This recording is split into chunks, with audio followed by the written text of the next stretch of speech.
Hello mga ka-inspirasyon, dahil nga po sa sobrang init ng panahon, marami rin po ang nagkasakit ng alta presyon o tinatawag na high blood.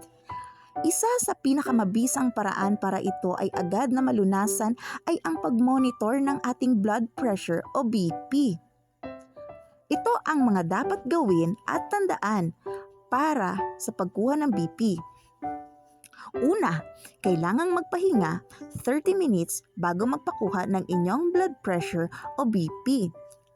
Pangalawa, huwag iinom ng alak, soft drinks o kape, huwag din maninigarilyo.